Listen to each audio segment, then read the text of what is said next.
You're listening to Life with Herpes, and this is episode 78.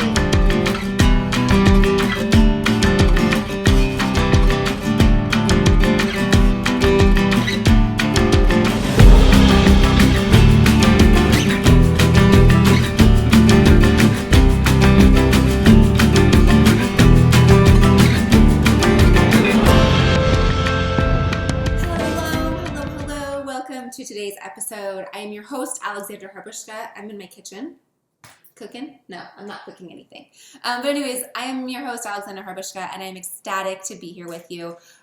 Whatever it is you are doing, whether you're cooking, I don't know, maybe you're emptying the dishwasher, maybe you're cooking, maybe you are on vacation, I don't know. But I'm ecstatic to be here with you. Thanks for joining me in my kitchen. So let's talk about, well, before I get there, thank you for listening. Thank you for being here. If you have not subscribed, rated, or reviewed the show, I'm going to invite you to do that. It really, really helps promote the show internally with the algorithms through YouTube and through iTunes. So thank you if you've already done it. If you've not, I'm going to invite you to do that. Go ahead and do that now. You can subscribe. I don't know. So go ahead and do that. All right. So let's talk about 3 things you should do to prevent transmitting herpes to your partner. That is one of the biggest fears that I see out there. That's what I'm hearing from you guys is, and I'm reading and I'm seeing in other in groups, hey, how do I prevent passing it to my partner? Or do I need to tell, like if I do these things, do I still need to tell my partner that I have it? What's the best way? All these things. So I'm going to get right to it. Of course, we do not want to transmit herpes to our partner, right? I mean, we just don't.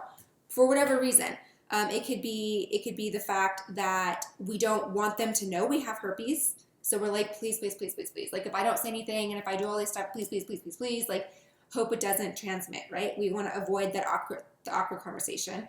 2, we don't want to give something to somebody that we love, right? Because we've dealt with the shame or the pain or the stigma or the perception, whatever it is. Like we've dealt with it mentally, physically, and it's like, why would I want to give this to somebody I love? And, you know, again, just why would you want to give it to somebody, right? So, of course, we want to do everything we can to prevent transmitting it. If we all did this, and if we all followed these followed these steps and followed and just had conversations about it, I truly believe the more awareness there is about genital herpes and how it's transmitted and oral herpes and how it's transmitted, we really would cut down on the transmissions. We really would. It would not have evolved this long. It would have kind of dissipated. But no one wants to talk about it except me and a few other people, advocates out there. I thank you, my colleagues. But yeah, no one wants to talk about it. And we don't want to talk about it amongst our partners, amongst our friends. So that's why we have it. Okay, so what are some of the 3 things you should do to prevent passing herpes to your partner? All right, number one, educate yourself. Okay, now, why do I say that? Well, not to be all corny and cliche and all that, but education is power. So the more you know about herpes, the more you know about how it's transmitted, the more you know about why someone can get it at certain times and not other times, or when the best time is, there is no best time, but how it's transmitted, what certain sexual acts transmit it, which, by the way, I'm going to clue you in, it's everything. Every sexual act, you can pass it. So you can't get away from it by just like saying, oh, well, we just had oral sex. No, you can still pass it that way too. As I talk about it in a lot of my other episodes. Yeah, so it's educate. Why do you want to know that much about it? And this is the number one thing I talk about with my clients when I do my coaching is education. We need to know everything we can to know about our virus. It's in our body. We have it for the rest of our life. It is going to live with me for the rest of my life until I die. And then the herpes, then it will die with me, right? It's like the only thing I will guaranteedly have the rest of my life. I'm not guaranteed anything else but my virus.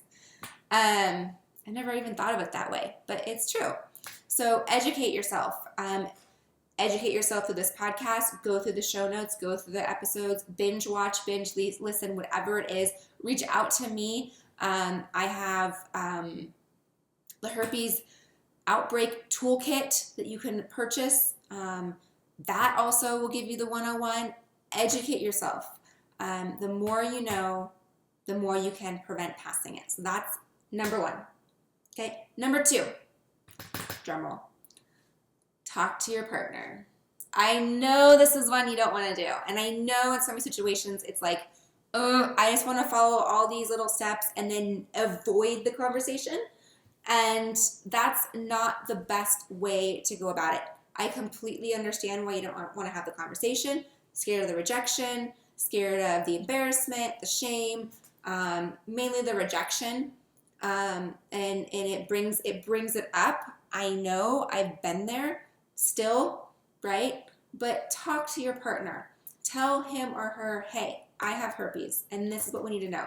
This is also something that's really, really key, and something that you're going to have to learn to have this conversation the rest of your life. Even if you are in a monogamous relationship, you're still going to get outbreaks, and you're still going to need to tell your partner, hey, you know what, I have an outbreak right now, or you know what, I think it's better if we do something else, we get creative. But yeah, communicate with your partner. Communicate that you have herpes. Communicate that you've done number one, you've educated yourself on herpes. You know everything there is to know because you watch Life with Herpes or listen to Life with Herpes.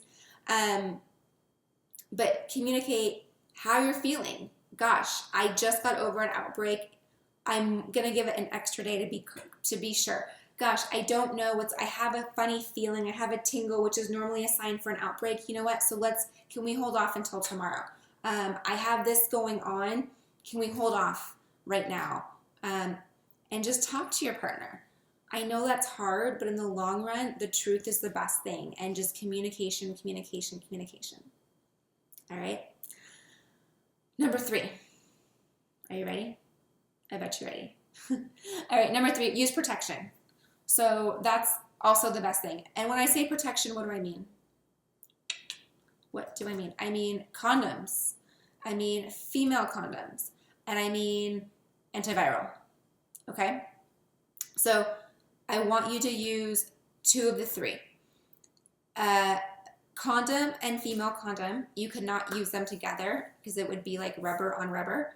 That A, would not feel good for anybody, and B, it just friction wouldn't work. So condoms, dental dams, so condoms for oral, vaginal, and anal sex, and dental dams for women for vaginal sex. That clears both, it keeps both parties protected. The other thing is, so vaginal condom, a female condom, which is a vaginal condom. Let me reverse and tell you what that is. It's a little bit bigger. It covers more of the exterior vaginal lips. So it does give you more protection. It is a big kind of tube that goes into the vagina, and then the man would insert into the female condom. So that's kind of how that works. A little bit different than a condom. The man wears the condom. Female condom, the woman inserts it into her vagina. Okay, number 3 in this little sub-compartment of use protection is antiviral. That suppresses the virus. That is the best way to suppress the virus. What it does, the antiviral puts it into dormancy. So it lies dormant, and it really, really prevents outbreaks. Everyone, you, me, and everyone has different outcomes with the antiviral. Some people still get outbreaks. Some people don't get outbreaks. Some people get really mild outbreaks. You still will get viral shedding. So that, to go back to educate your partner and talk to your partner, that's a huge reason why you want to tell your partner, because there is this lovely thing called viral shedding. So what that is just like the rest of our body, our hair, our skin, probably me rubbing my hand against my arm right now, I'm shedding cells, right? It's just naturally flaking off, or, you know, hair falls out of my head, or we cry tears, whatever, like things of our body naturally come off. Just like the virus, it wants to shed its waste. It wants to shed old stuff it doesn't need. So what it does is it pops up to the surface. Those cells share, they shed, and then they get rid of it. When your virus is shedding, you can transmit herpes. This is back to educate yourself. This is something that's really important. Us with herpes, we do not know when we have viral shedding. We cannot feel it. We cannot sense it. We don't know. We have zero idea that we are able to infect our partner at this time. So that's number 3. So use protection. Use a condom or female condom, and then an antiviral. The antiviral will put it in dormancy, lessens some of the viral shedding. It does not completely negate it. You still can have viral shedding, but that is the best way. All right, so I wanted to share that. And those are 3 things you can do to prevent passing it to your partner. Okay? All right, I'm sure you have some questions on this. Feel free to ask them. And, you know, I'm here for you if you have any questions about talking to your partner, about education, about, again, the type of protection you want to use. But that's why I like to refer back to tell your partner, because even if you use a condom, even if you use an antiviral, you can still transmit it to your partner. Not that I want to scare you. That's the last thing I want to do too. I don't want to scare you into not having sex. It is the most beautiful thing in the world between 2 people. Please don't go into that phase of not wanting to have sex. That's why I want you to talk to your partner. All right.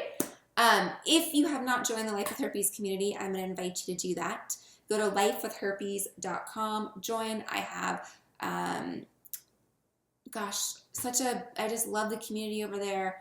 I love everybody over there. I love hearing from you. I love your stories. It is such a warm environment, and it's beautiful. There's just a lot going on. So go to lifewithherpes.com, join. You get discounts on coaching. There's the products there for you to buy, like the herpes toolkit. If you want to educate yourself, get the herpes toolkit, and lots of other fun stuff. Okay, lifewithherpes.com. I will see you all soon. Thank you for being here, my friend, and I will see you soon.